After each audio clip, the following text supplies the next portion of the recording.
Apreciados hermanos, el Señor es bueno con nosotros y hoy venimos nuevamente a buscar su voz, a buscar su palabra y que sea esa palabra la que nos llene a nosotros en este día.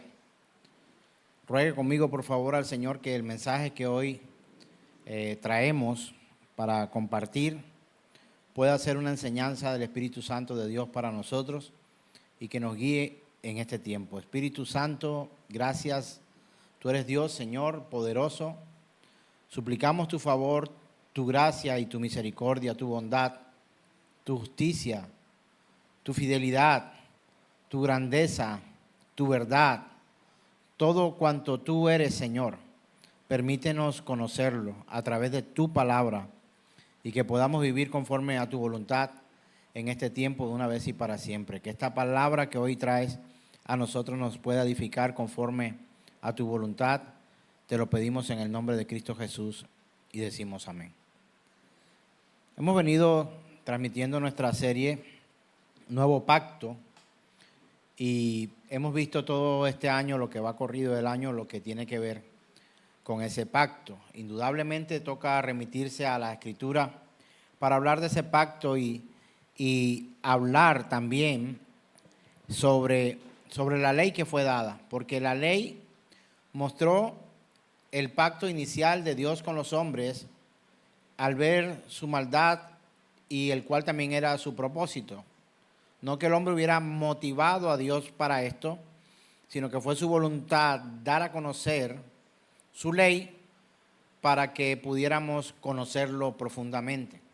La ley exhibió nuestros corazones realmente, la ley mostró nuestra maldad, la ley mostró el tipo de personas que éramos o que somos y también mostró la grandeza, por supuesto, y la majestad de nuestro Dios. La ley fue dada para que pudiéramos convencernos que por obras no podríamos ser salvos, pero también es el buen consejo de Dios para que podamos vivir una vida recta. Usted no rechace la ley, no la rechace, porque puede malentenderse cualquier tipo de predicación acerca de la ley y tomar la ley como si hubiese sido algo malo. Pues se convirtió en algo malo posteriormente debido a la maldad de nuestro corazón, pero la ley, dice la Escritura, es perfecta, es santa. Si nosotros leemos en la Escritura, Romanos 7:12 dice que la ley es a la verdad es santa y el mandamiento es santo, justo y bueno. Y si analizamos estas cosas, vemos que la ley muestra a la persona de Dios y esa manifestación gloriosa de su Hijo Jesucristo cuando anduvo en medio de nosotros. Hoy vamos a tocar un tema muy especial y lo digo porque creo que hemos sido nosotros así de esa manera, débiles. Y recuerdo las palabras del pastor Paul Washer cuando afirma que no existen grandes hombres de Dios, solo existen hombres miserables y necesitados de su gracia y de su misericordia. Yo estoy plenamente de acuerdo con este pensamiento. Por supuesto que reconocemos el trabajo y la labor de ciertos hombres en toda la historia y aún hoy que aún exponen sus vidas para predicar el Evangelio de Jesucristo. Pero aunque eso pueda tener un sentido de alabanza incluso entre los hombres, entiéndase bien, alabanza es alabar, exaltar esa buena labor, ese buen trabajo, esa disposición, esa fe de algunos hermanos nuestros y que algunos de nosotros luchamos para poder llegar allí. También es necesario recordar que cualquiera que se mantiene en pie, cualquiera que hace esa buena labor, cualquiera que predique la verdad del Evangelio, cualquiera que haga la voluntad del Señor, es Dios quien le sostiene. Porque nuestros corazones, nuestra mente, nuestro corazón, todo nos guía, nos impulsa continuamente al mal. No lo digo yo por inspiración propia, sino porque la Escritura nos lo dice. El corazón del hombre, el hombre tiende continuamente al mal. Y seguramente algunos de nosotros estaremos identificados con esta verdad. Por supuesto que habrán otros que dirán, no, yo soy bueno, y podemos encontrar la historia en la Escritura del fariseo y aquel publicano. El publicano se golpeaba el pecho diciendo, sé propicio a mí que soy pecador, es decir, cubre mi pecado, cubre mi falta, Señor, ayúdame, te necesito, soy miserable, sin ti nada soy. Pero del otro lado, al ladito de este hombre, había otro diciendo, gracias, Señor, porque no soy como este que está aquí, que lo veo mal. En cambio, yo cumplo la ley, doy mis diezmos, hago conforme a tu voluntad, soy como quien dice perfecto. Y el Señor hizo una gran diferencia entre el uno y el otro. Analice que aquí hay dos cosas poderosas. No lo he leído de esta forma en la palabra, pero encuentro una gran diferencia entre uno y otro. Uno que no entendió la ley, pero que se tomó la ley para tratar de impresionar a otros, como quien dice, esa ley no la entró a su corazón y a su mente, sino que la puso por fuera como una ropa que mostrar. Y veo la gran oportunidad del nuevo pacto de Dios, donde todos los que nos arrepentimos de nuestros pecados hallamos gracia y misericordia delante de Dios. Algunos tomaron la ley y de hecho sumaron un montón, y cuando digo montón estoy diciendo miles de acciones, de costumbres añadidas a lo que el mismo Señor había anunciado. La ley es santa, la ley es buena, la ley es justa, la ley aprovecha al hombre.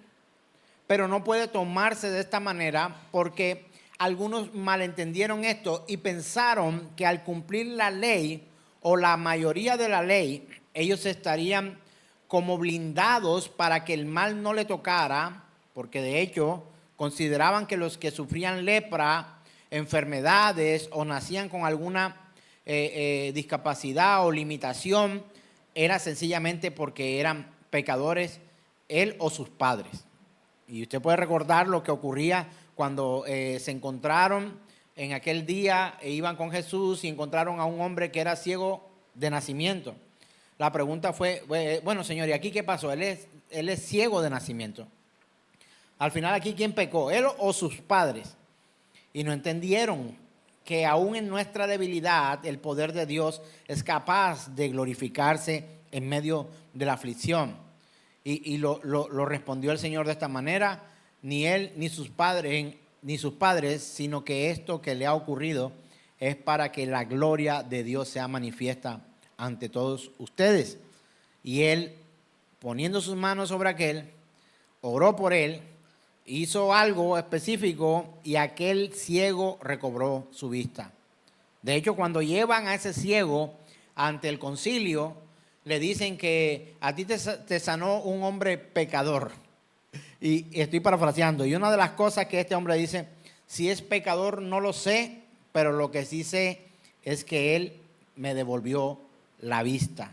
Pude ver.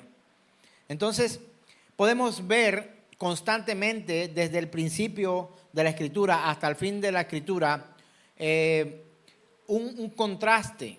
Y de pronto no lo habíamos notado antes, pero desde Génesis encontramos un contraste entre lo que es las obras humanas y la sujeción a la voluntad, a la buena voluntad de nuestro buen Dios.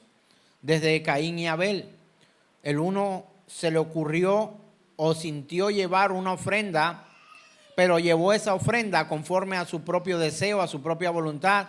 Presenta una ofrenda de alimentos, presenta una ofrenda de los frutos de la tierra y de hecho aparece en primer orden como si hubiese sido el primero que lleva esto, pero siendo Caín con un corazón malvado y apartado de la voluntad de Dios, no se le pareció esa ofrenda a la que Abel llevó.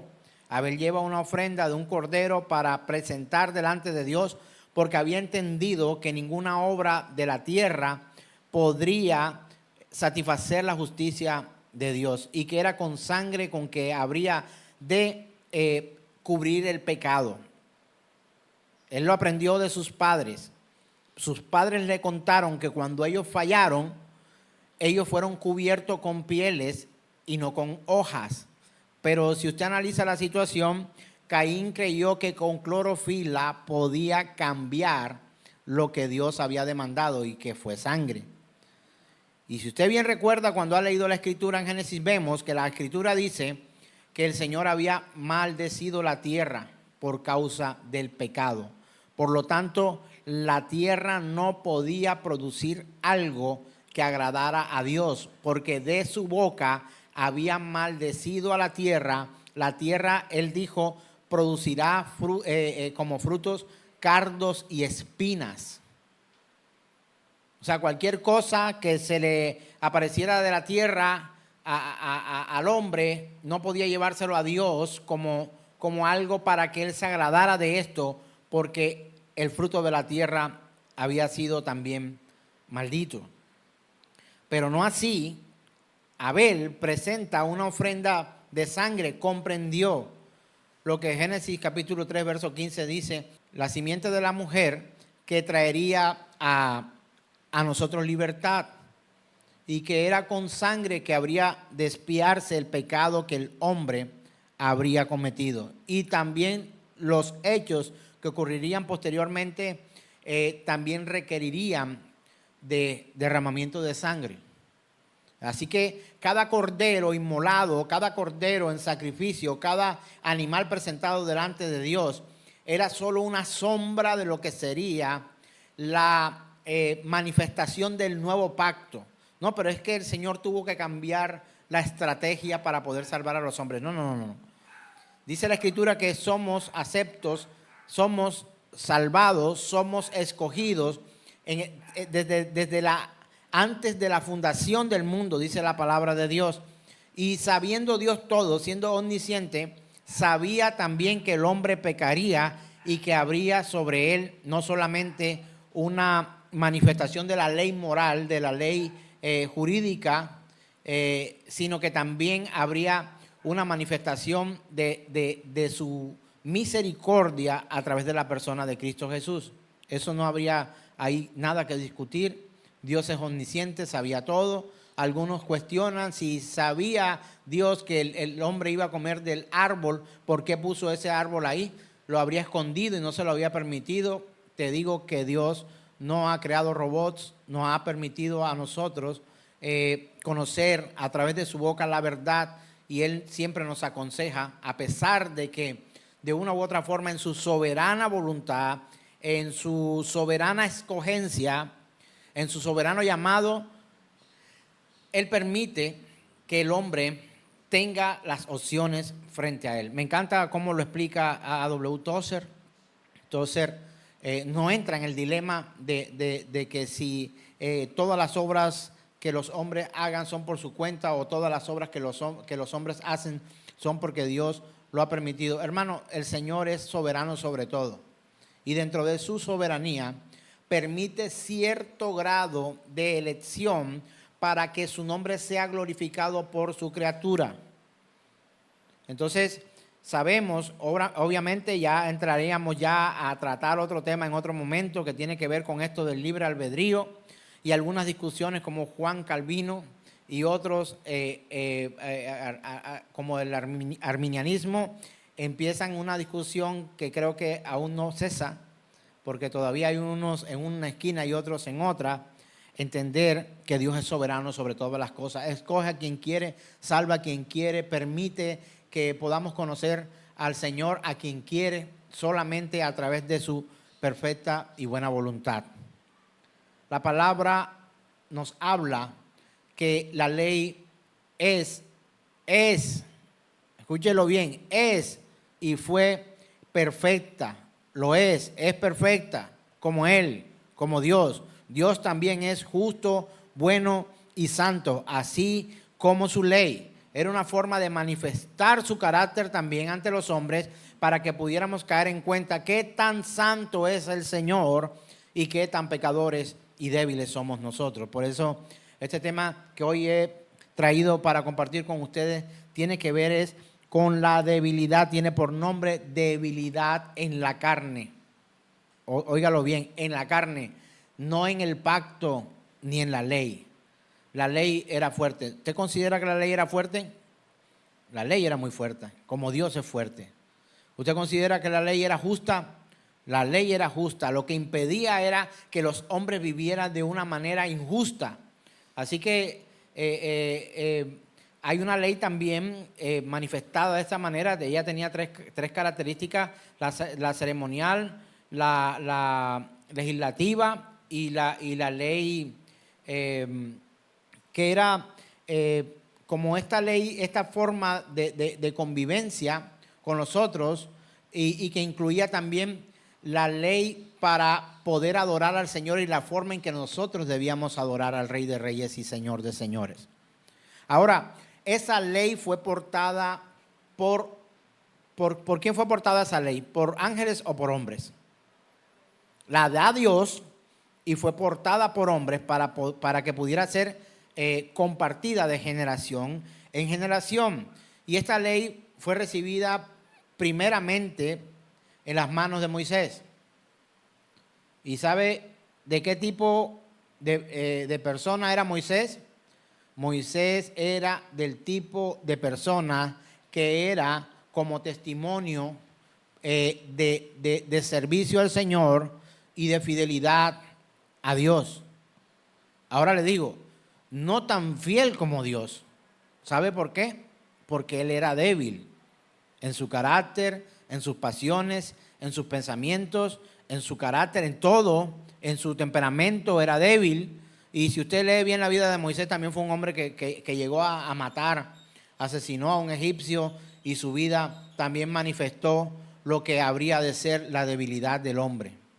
Aunque fue el portador principal o primario de la ley, él era carne, y esa carne obviamente también traería la manifestación sobre la debilidad del hombre.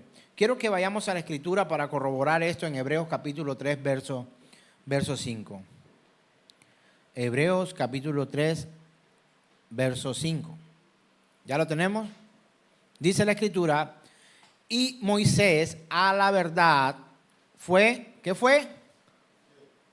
Fue fiel en toda la casa de Dios, como siervo, para testimonio de lo que se iba a decir. ¿Sabe una cosa? Moisés no cambió nada en el camino. Moisés no afiló el mensaje como muchos de nosotros antes de subir al púlpito a predicar. Estamos todavía tomando notas, me ha pasado constantemente, tratando de ilustrar de mejor manera lo que tengo que contarles a ustedes, que el Señor me permite compartir para que su enseñanza, la enseñanza del Señor, pueda llegar a sus vidas y a sus corazones y a sus mentes. Y que nuestros espíritus sean transformados por el poder de la palabra. La palabra tiene espíritu, por supuesto, el Espíritu de Dios. Así que Moisés, aunque la Escritura habla de Moisés como fiel en toda la casa del Señor, dice la Escritura, y Moisés a la verdad fue fiel en toda la casa de Dios como siervo para testimonio de lo que se iba a decir, también hallamos que Moisés fue débil. Hermano, y si alguien con esa dignidad, con esa oportunidad que ninguno de nosotros ha tenido, si Moisés, siendo un hombre perdonado, alcanza esa misericordia de Dios, duro trabajo para presentarse delante de él y manifestar la ley, siendo él llamado fiel por la Escritura, no por nosotros, hermano, déjenme decirle que se deja para nosotros. Siendo nosotros débiles en carácter, débiles en la carne, débiles en la mente, débiles en el cuerpo, débiles por todo. ¿Cuándo fue la última vez que usted pasó hambre, hermano? Yo creo que en algún momento usted se le atrasó 1 hora o 1 hora y media al almuerzo y usted quizá quiso molestarse porque está pasado 1 hora el almuerzo. Yo acostumbro a almorzar a las 12:30, es la 1:30. No es posible que puedan hacer algo con un hombre como yo. ¿Sabe algo? A veces somos tan débiles que el mundo nos afecta tanto y quizás más que lo que debería afectarnos a nosotros, la palabra del Señor. El mundo nos aflige a nosotros a cierto punto de vida. El mundo nos guía a nosotros muchas veces para vivir vidas tristes, vidas que podríamos decir, hoy antes de salir de casa, le decía a mi esposa, me lamenté mucho y usted ya va a entender por qué yo soy amante de las camisas blancas. De verdad, usted de pronto dirá, el pastor siempre está vestido igualito. Y no me estoy excusando para los que nos ven en la transmisión ni con usted que está aquí. ¿Será que el pastor no tiene más camisas? No, a mí me gustan mucho las camisas blancas. Y hoy, por ser el día que era, quise venir con mi mejor camisa blanca, pero estaba arrugada y la fui a planchar y le puse la plancha y se me dañó la camisa que más quería. La he quemado y la camisa que me iba a poner esta mañana no me la pude poner, pues me puse otra porque tengo otras blancas y quiero más camisas blancas. Me pareciera que no hubiera saciabilidad allí porque quisiera vestir siempre de la misma manera, me complico menos, etcétera. Pero me di cuenta como a la sexta o séptima vez que dije, qué lástima, he dañado mi camisa blanca. Y al rato seguí hablando, le dije, amor, dañé mi camisa. Me dijo, sí, mi amor, yo sé que ya la quemaste. Bueno, tocará comprar otra. Me seguí cambiando y le dije, qué lástima mi camisa. Y al ratico otra vez, he quemado mi camisa. Yo me imagino que el corazón de mi esposa diría, ya sé que quemaste la camisa, o sea, no puedo hacer nada por ti, no hay un milagro para ahora para reponer la manga de tu camisa quemada. Y me imagino que también pensó, y gracias a Dios la quemaste tú.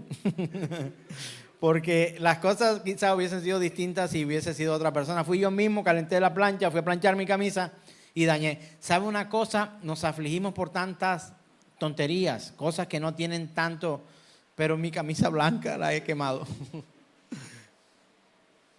Por supuesto, o sea, nos cuestan las cosas, ¿cierto?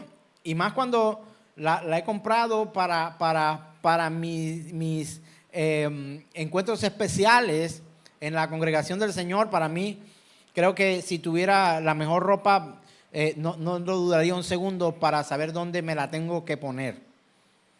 Aquí predicando el Evangelio de Cristo Jesús. Si tengo una mejor camisa, es la que aparto para poder compartir con el Señor. Y sabe, somos tan débiles que la quemadura de una camisa, de la manga de una camisa, cueste lo que cueste, puede llegar a afligirnos a nosotros de cierto modo en el que ese tipo de cosas es capaz de dañar nuestro día. Y deberíamos entenderlo y mirarlo desde este punto de vista. Somos débiles. Somos débiles. Hace unos días tenía una conversación con alguien que sufrió ciertas dificultades. En la atención de su hija. Y empezó, no, que esto, que los derechos, que eso no puede ser de esta manera, total, que la queja de aquella persona la afligió muchísimo. Pero luego que sigue contando, la queja de aquella persona le permitió que tuviera una instrucción especial, que tuviera ciertas terapias especiales, cierto tratamiento especial, sencillamente porque a veces, por supuesto que tenemos que defender todo lo que tiene que ver con nosotros, pero a veces nos dejamos afligir tanto por lo que el mundo hace. Yo le decía a aquella persona, pero ¿qué esperas tú del mundo? Porque hubo un maltrato por parte de la especialista médico con su niña, y esta persona decía cosas como, ¿cómo se le ocurre decirme estas cosas? Y yo, mira, toma lo que sirve de esta intervención médica y procura que tú no tengas una aflicción tan fuerte por cosas que pudieran ser solucionadas de manera diferente, ¿de acuerdo? Entonces, no podemos dejar que a nosotros la aflicción nos golpee a tal punto en que somos demasiado frágiles. Necesitamos comprender que hay una naturaleza débil en nosotros, que hay una situación terrible que podemos nosotros experimentar y que hay cosas tan pequeñas que a veces nos llevan a nosotros a vivir en depresión y en tristeza cuando sencillamente hay cosas que pueden ser manejadas de otra manera. Hermanos, nosotros somos débiles y somos a veces más débiles de lo que deberíamos con el mundo. El mundo no nos puede ofrecer nada bueno. El mundo no nos... Mira, si el mundo nos amara, habría problemas. El mundo no debería amarnos. El mundo debería despreciarnos. El mundo debería apartarnos. El mundo no debería querer saber nada de nosotros. Por eso la iglesia, como un cuerpo, dice, se ayuda unos con otros, se aconsejan unos con otros, se ora los unos por los otros. ¿Sabe por qué? Porque Dios conoce su cuerpo y sabe que su cuerpo, que su iglesia es débil. Y me asombra la forma en que nuestro Señor Jesús habla acerca de Jerusalén. Cuando Él dice unas palabras tan tiernas, cuando dice llorando, oh Jerusalén, Jerusalén, que matas a tus profetas. Cuántas veces quise juntarte como cuando la gallina junta a sus polluelos para protegerlos, para cuidarlos, pero no quisiste, te apartaste. Y hubo un lamento por parte de nuestro Señor. ¿Sabe por qué? Porque Él quería librar del mal a su iglesia, a su pequeña, a su prometida, porque sabe que es frágil, débil, y aunque a algunos no les guste mucho esta palabra, muchas veces miserable. Vive en miseria. Muchos de nosotros hemos vuelto a la miseria en algún momento. Tenemos necesidad todos los días. Bienaventurados son los pobres en espíritu. Siempre necesitan más. Bienaventurados los que lloran, los que sufren. ¿Sí o no habla acerca de esto? Está hablando las bienaventuranzas del Señor para hablar de los suyos, los pacificadores. Bienaventurados son aquellos que sean acusados, que sean cuestionados de manera errónea, cuando dicen toda clase de nosotros mintiendo. ¿Sabe por qué? Porque aunque el mundo no nos trata de la manera en que usted y yo, es que no deberíamos esperar que el mundo nos trate bien. Tenemos que saber que el mundo nos va a tratar mal, nos va a engañar, nos va a matar, nos va a llevar por el camino hacia el mal. Eso hace el mundo. O si no, en estas épocas del año, en nuestra querida Colombia, y para esta fecha, ¿cuántas congregaciones sufren la ausencia de muchos porque cambiaron su congregación por ir a festejar los carnavales? Es que solamente mire la palabra, carnaval, la carne a Baal. Ese es uno de los demonios más nombrados en la Biblia. Y ofrecían a sus hijos a Baal. Dioses falsos, demonios. Y la gente no lo entiende de esa manera. ¿Sabe por qué? Porque la carne es débil. Ahora, el argumento de la carne es débil. Hablemos acerca de esto. El argumento de la carne débil demasiadas veces es utilizado para autojustificación del hombre. Yo creo que usted sabe de qué le estoy hablando, pero se lo voy a explicar un poco más gráficamente. No, es que yo pequé, pastor, porque la carne es débil. Usted sabe, y yo lo sé. Pero la carne hay que someterla al espíritu. A la carne hay que quitarle el alimento. Entre más alimentas tu carne, más se fortalecerá y tu vida espiritual será cada vez más carnal y menos espiritual. No estoy diciendo religiosa. No estoy hablando de religiosidad. Estoy hablando de espiritualidad. Espiritual. La palabra nos enseña a que debemos ser espirituales. Y de hecho, el término religión ha sido tergiversado. La religión no es mala. pero cuando esa religión se convierte en una mutación, hoy llamada religiosidad, que es una aparente piedad o mostrar como ciertas actitudes, pero por dentro se vive una vida completamente hipócrita, bien desconectada lo de afuera con lo de adentro. Así, por el tiempo, los hombres se acostumbraron, que es con cordero. La cuestión es con cordero. Ayer estudiando en nuestra escuela bíblica, podíamos también analizar esta situación. Algo más o menos como lo que hizo Abel. Presentó su ofrenda sacrificial, un cordero al Señor, pero Caín, ¿qué presentó? Los frutos de la tierra. Como al Señor no le agradó la ofrenda, ni le agradó a Abel tampoco, la actitud que tenía, y sí le agradó la ofrenda y la persona de Abel, ¿qué hizo Caín? ¿Usted quiere sangre? Ahí tiene su sangre. Y degolla a su hermano. Lo mata. Y me parecía cómico ayer porque dentro de las ideas infundadas y costumbres y cosas que a veces, por no leer la Escritura, que nos compartía decía, bueno, ¿y aquí en qué parte está la quijada del burro? No aparece por ninguna parte. Dice que lo mató. Pero nos acostumbramos y todavía algunos predican que Caín mató a Abel con la quijada de un burro. Tal cosa no está en la Escritura. Entonces, mire, debilidad. ¿Dónde estaba la debilidad? En el hombre.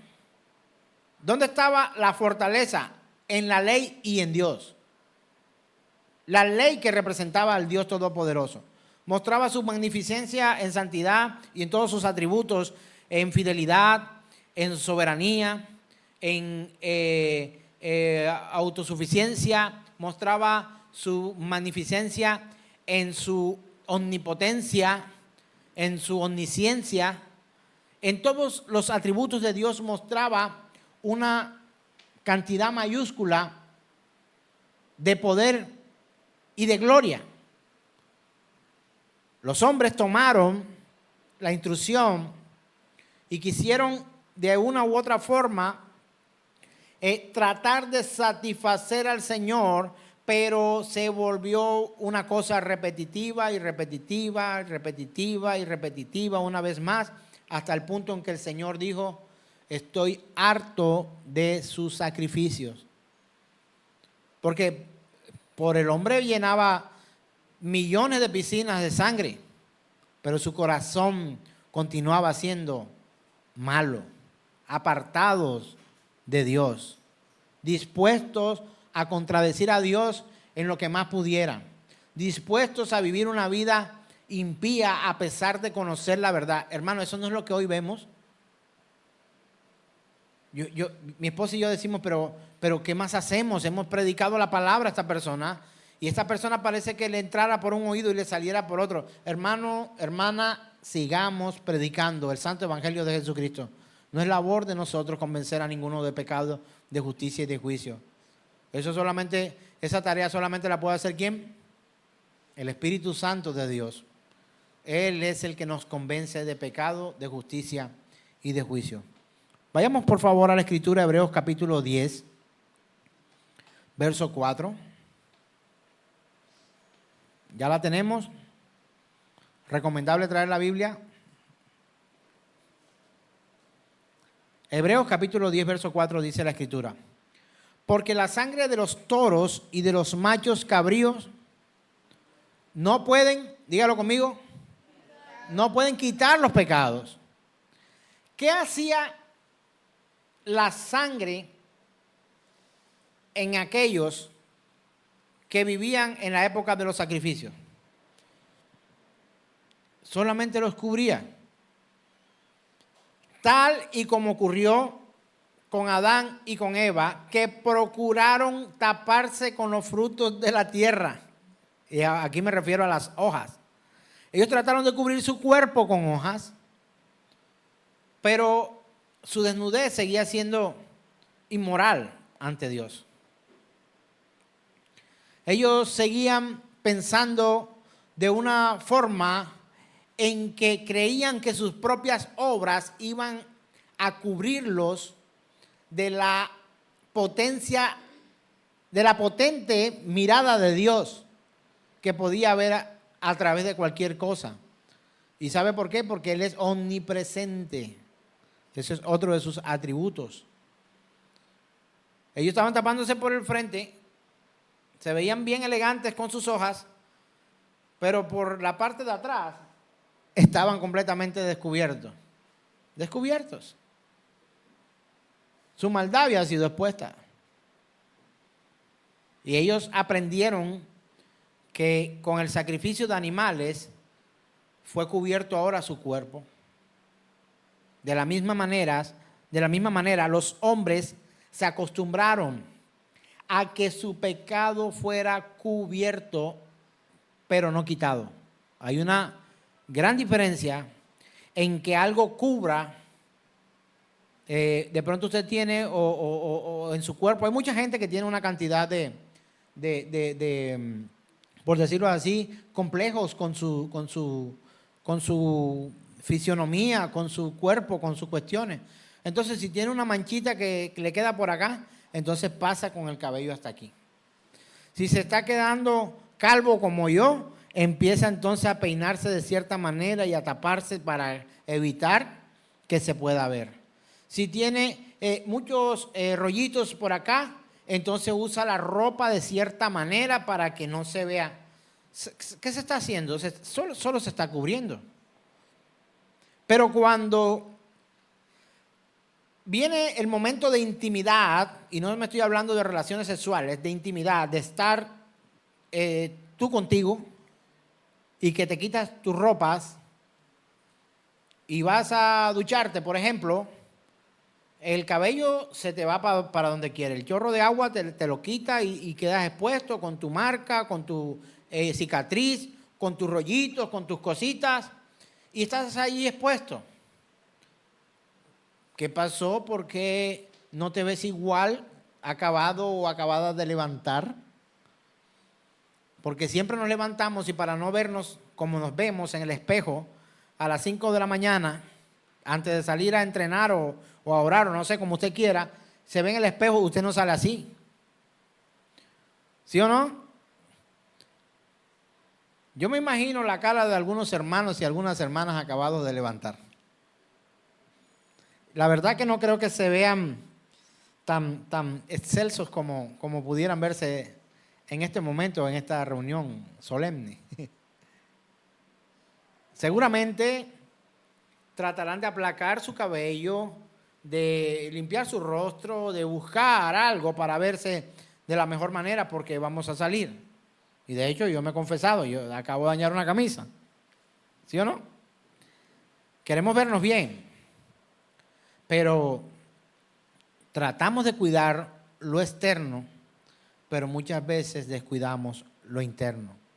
Eso le pasó a aquellos de aquel tiempo. Se acostumbraron que a través del derramamiento de esa sangre pudieran calmar de una u otra manera la ira del Señor, y por supuesto que se logró el objetivo, pero el hombre abusó de esto. Qué bueno hubiese sido que el pueblo se hubiera acercado un día al sacerdote y a decirle: ¿sabes qué, sacerdote? Este año no tienes necesidad de entrar al templo ni de ofrecer sacrificios.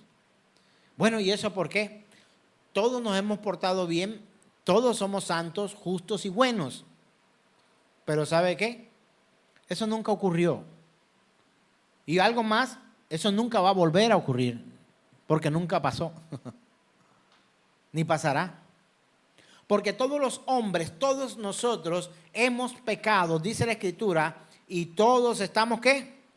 Destituidos de la gloria de Dios. El Señor envía a su Hijo Jesucristo para que ahora, como dice Juan, cuando fue a bautizar a nuestro Señor y ve que viene entrando Jesús, dice: tremenda palabra profética que se estaba cumpliendo en ese momento. Y es cuando Juan Bautista dice, he aquí el Cordero de Dios. ¿Qué será que dice? Que cubre. Dice que quita el pecado del mundo. He aquí el Cordero de Dios. No que quita. No que cubre, perdón. Que quita el pecado del mundo. Hermanos, solo hay una opción para que nuestro pecado sea quitado. Y ya no es por la sangre de corderos y machos cabríos. No. La gente ha tomado como un amuleto, como un argumento vano, este tipo de frase. Ve con Dios que la sangre de Jesucristo te cubra y te defienda del mal. Hermano, estas no son palabras mágicas para que nosotros vivamos de la manera en que vivimos diciendo este tipo de palabras. Aplico la sangre de Cristo sobre tu vida para que seas sano. Yo los veo y los escucho. Ahorita que estuvimos en pandemia, fui invitado para salir con algunos pastores en la ciudad y el plan, el propósito era llegar a cada puerta de cada clínica y orar por los enfermos, los que estaban en las unidades de cuidados intensivos y severas oraciones, hermano. Si eso hubiese sido, ¿cómo le digo?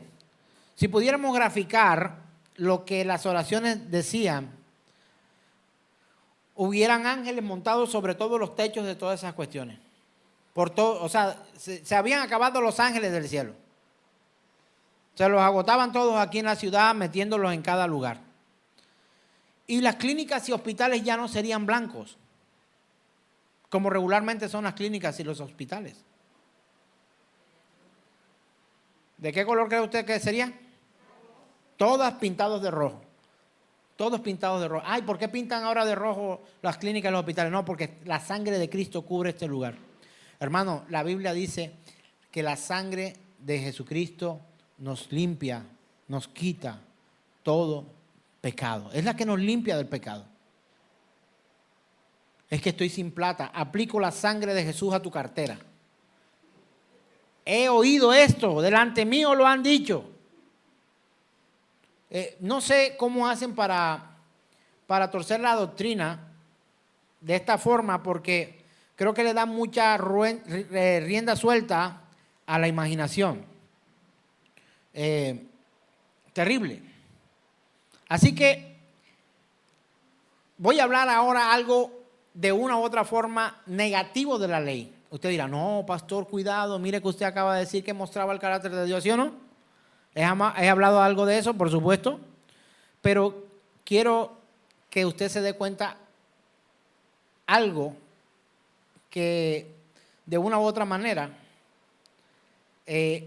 podría ser un punto negativo en cuanto el tema de hablar acerca de la ley.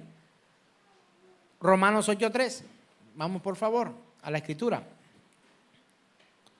Romanos capítulo 8, verso 3 dice: porque lo que era imposible para la ley, y voy a detenerme acá un momento. Pastor, ¿y usted no me estaba diciendo que era el carácter de Dios, que sí, que... Hermano, la ley no era Dios. Pregunto, ¿Dios es amor? ¿Cierto que sí? Pregunto, ¿el amor es Dios? Respuesta, no. ¿La ley es de Dios? Sí. ¿Pero la ley es Dios? No. Vamos a Romanos 8:3 nuevamente. Porque lo que era imposible para la ley, por cuanto ¿era qué? Léalo usted conmigo, por favor. Porque lo que era imposible para la ley, ahora, por cuanto era débil por la carne. ¿Por qué era débil por la carne? La carne es débil. Ahora pregunto, ¿qué era débil, la ley o la carne? Pero aquí está diciendo, porque lo que era imposible para la ley, por cuanto era débil por la carne, ¿de quién está hablando entonces? ¿Está hablando de la carne o está hablando de la ley? Parece que de la ley, dice mi hermano. Está hablando de la ley. La ley estaba impedida. Estamos diciendo aquí una palabra, estamos cambiando una palabra que dice imposible. Pregunto, ¿es Dios omnipotente, sí o no? Ese es otro de tus atributos. ¿Y qué quiere decir omnipotente? Que todo lo puede. Pero aquí está diciendo, para que quede claro, que no estamos diciendo que la ley es Dios y que Dios es la ley. No estamos diciendo eso. La ley viene de Dios, pero la ley no es Dios. Porque podría tomarse, por supuesto, que el dedo de Dios marcó, fue su escritura y tomada de la piedra, de la roca, que el monte de Dios. Es algo parecido. ¿Dónde escribió la ley el Señor? ¿En qué la escribió? Muy bien, en tablas de piedra. ¿De dónde sacó la piedra? ¿Qué montaña? Del monte Sinaí, ¿sí o no? ¿De quién era la montaña? ¿Cómo es mencionada el monte Sinaí? El monte de Dios. Entonces, ¿podemos decir que el monte es Dios? No. De la misma manera, la ley que viene de Dios, no es Dios. Tiene atributos de Dios. Muestra su grandeza, su majestad, su poderío, todo, su poder, todo. Pero la ley era débil por la carne. Vamos a leerlo nuevamente con más detenimiento. Porque lo que era imposible para la ley, por cuanto era débil. ¿Qué era débil? ¿Por qué? Por la carne. ¿Qué era débil? ¿La carne o la ley? Porque lo que era imposible para la ley, por cuanto era débil. ¿Qué era débil? La ley. ¿Por qué? Por la carne. Por la debilidad de la carne. La ley no podía, no era suficiente. La ley, nos dimos cuenta que la ley no era el camino. La ley no era la estrategia definitiva. La ley era el ayo. La ley era el tutor, el acompañante. La ley era la instrucción, pero la ley no era Dios. Y encontramos en otra lectura, el apóstol Pablo dice que los que vivían por la ley estaban agradecidos con la ley, porque la ley se había comportado como un tutor para aquellos que serían llevados ante la verdadera solución de su maldad y pecado. ¿Y cuál era esa verdadera solución y salvación del pecado de los hombres? Cristo Jesús era perfecto, no solamente bueno, justo y santo, sino perfecto, el sacrificio perfecto para que los que no habíamos ni siquiera en algún momento conocido la ley, habiendo creído en Cristo Jesús, pudiéramos ser salvos por su gracia y por su misericordia. Hermano, déjeme decirle a usted una cosa. Cuando usted creyó en el Señor Jesús, cuando usted dijo, eres tu Dios, no soy yo quien creía que era, no soy tan bueno y tan justo y tan santo como creía, me arrepiento de mis pecados, Señor, y lloraste aquel día, no sé si lo llegas a recordar, yo lo recuerdo perfectamente, y dijiste, Señor, hoy entrego mi vida completa a ti, ayúdame. Yo le pregunto, una persona que experimente eso, ¿es una persona que ha hallado la salvación? Pues la Biblia me enseña que sí. que quien cree en el Señor Jesucristo y se arrepiente de corazón de sus pecados, dice la palabra de Dios que haya misericordia y gracia por parte del Señor. Pero ¿sabe una cosa? El día que eso me ocurrió, yo no tenía ni 5 de entendimiento de la ley de Dios. Pregunto, ¿era salvo? ¿Fui salvo? Salvo, por gracia y misericordia. ¿Qué conocía de la ley? Era un neófito, era un ignorante, no sabía absolutamente nada. Y si pudiera decirlo de una u otra forma, mi esposa junto conmigo, porque fuimos juntos por la devastación de nuestro hogar y nuestras vidas, y estábamos llevando por delante a nuestros hijos, a nuestro hijo, estábamos completamente destruidos, éramos miserables definitivamente. Cuando subimos nuestra mirada de donde vendría nuestro socorro, ¿de dónde viene mi socorro? Mi socorro viene de lo alto, del Dios Todopoderoso. Cuando nosotros llegamos allí y entregamos nuestra vida al Señor, no teníamos ni 5 de idea. Y eso fue hace algunos 21 años aproximadamente. Más. Como 21 o 22 años.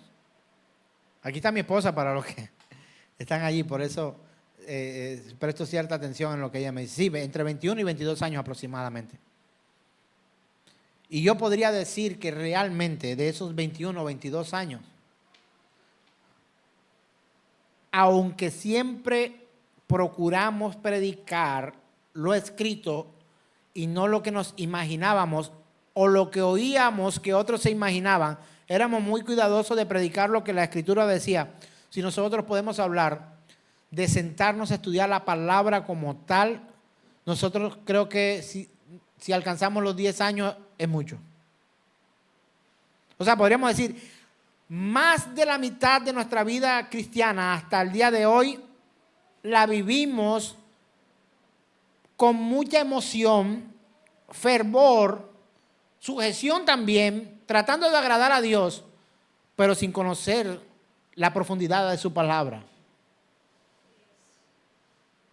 Hermanos, no vas a conocer a Dios viendo Netflix. No. Por muy cercana que sea la serie que hable de Dios, Dios no te dejó a Netflix para que lo conocieras. Antes era Blockbuster, CDs, alquiler de películas, etcétera. Ahora, hermanos, es Netflix o Prime o lo que tú quieras, cualquier plataforma de esa, pero el cielo y la tierra pasará, más mi palabra no pasará, dice el Señor. Hermanos, la Biblia es el libro de libros.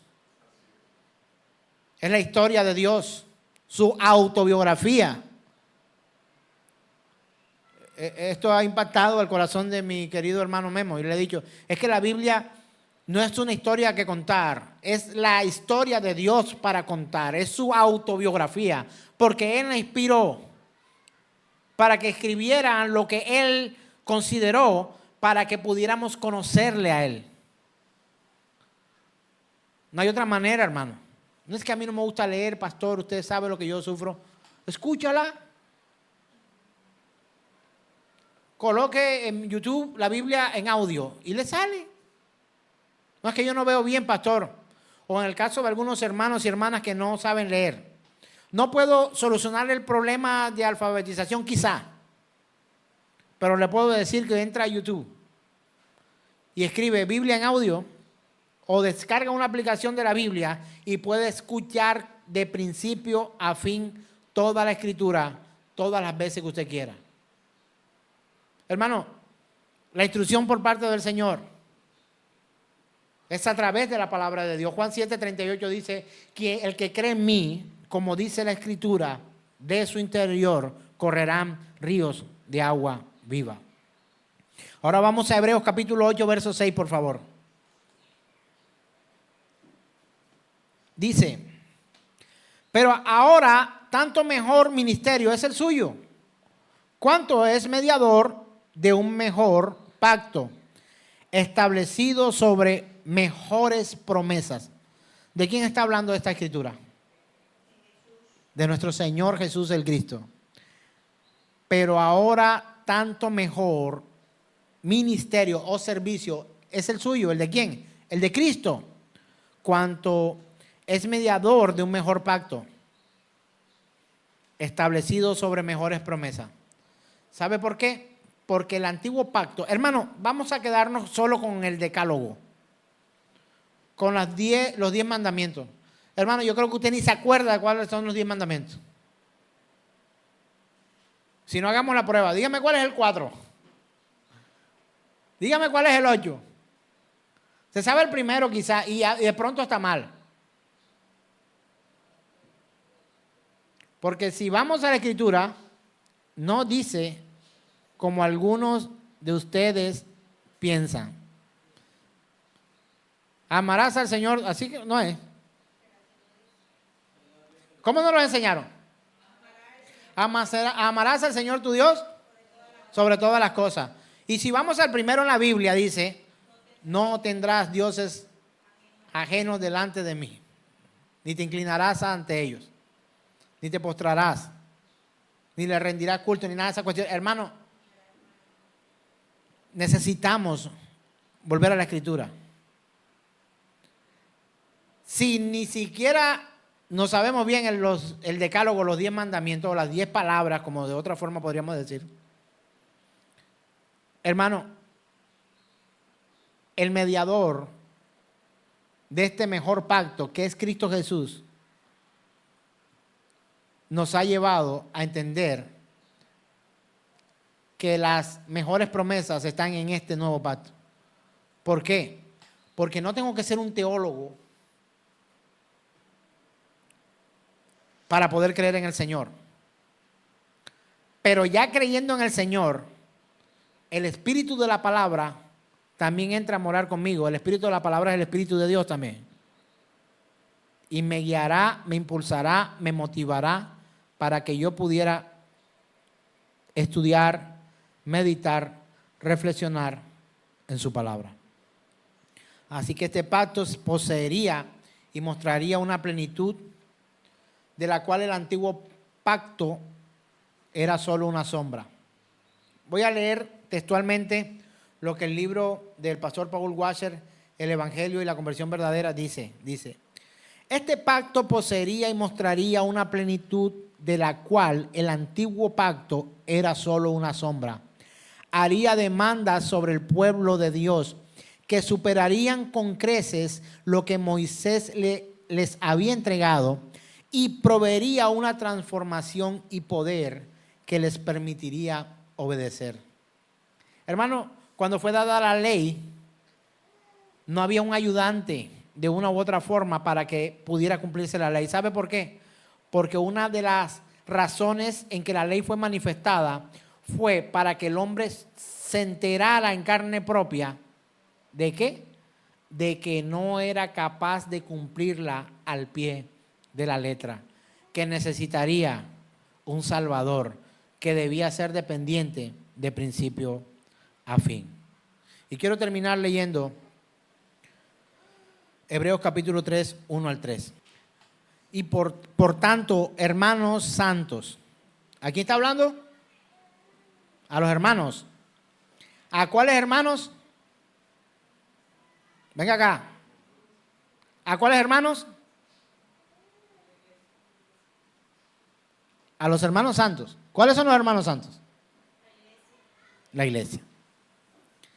Por tanto, hermanos santos, participantes del llamado celestial, considerad al apóstol y sumo sacerdote de nuestra profesión. ¿Quién es ese?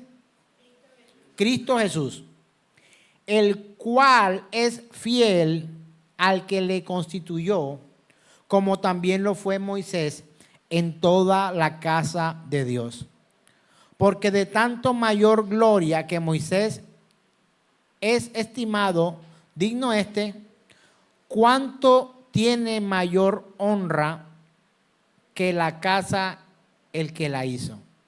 Hermano, Jesús es superior a Moisés y a cualquiera de los profetas que hayan venido en cualquier momento.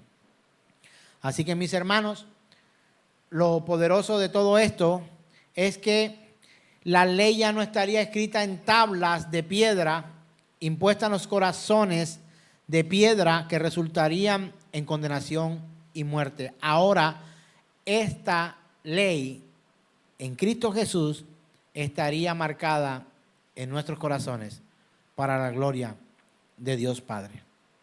Así que, mis hermanos, se cumple en Cristo Jesús la profecía cuando Jesús dijo: pondré mi ley en su mente y la escribiré en su corazón. Esto es poderoso, hermano.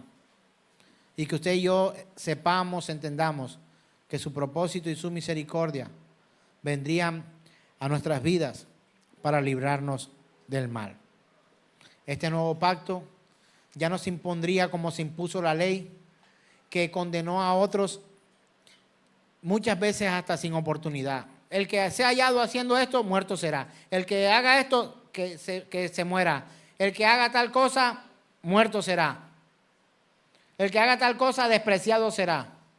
Pero en Cristo Jesús, Señor nuestro, no solamente el pacto no sería solamente más adecuado para nosotros, sino que estaría fundamentado en mejores promesas para todos los que creemos en Cristo Jesús. Ahora, cuando digo que he creído en el Señor y que algunos de nosotros creyó en el Señor y no teníamos ni idea de la ley, ¿le estoy diciendo que no estudie la Escritura? Quiero que entienda eso, hermano. Conoce al Señor, ríndete al Señor, estudia sus Escrituras, arrepiéntete de tus pecados. Y por supuesto todo esto es porque creemos en nuestro Señor Jesús, el Cristo.